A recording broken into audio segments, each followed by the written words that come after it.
Tarmoqlarda Garri Potterning dushmani qahramonga aylandi.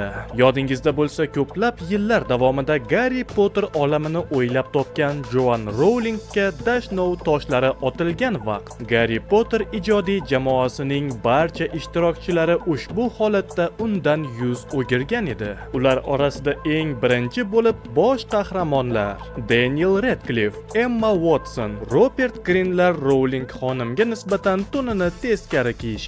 Ushbu holatda faqatgina Tom Felton tarmoqdagi negativlar noo'rin va bo'xton deya Joan Rowlingning tarafini olgan. Garri, Hermione va Ron rollari orqali mashhurlikka erishgan yulduzlar iloji boricha tomoshabinlarga ularning mashhur bo'lishiga Garri Potter filmi sabab emasligini isbotlash uchun ko'plab boshqa filmlarda suratga tushayotgan bir vaqtda Tom Felton eski Drago Malfoy rolini faxr bilan yana bir bor ijro etdi. Shu yilning 11-noyabr sanasida New Yorkda bo'lib o'tgan Garri Potter spektaklida Tom Felton o'zining eski Drago Malfoy rolida yuz ko'rsatdi. Aktyor sahnada ko'rinish berishi bilanoq spektaklni 1 daqiqaga to'xtatishga to'g'ri keldi. Sababi esa aktyorni ko'rgan tomoshabinlar tek oyoqda tinimsiz qarsak chalishgan. Spektaklga hattoki aktyorning ekrandagi dadasi Jason Isaacs ham tashrif buyurgan va parda ortida birga suratga tushib o'z ijtimoiy tarmoqlariga faxrli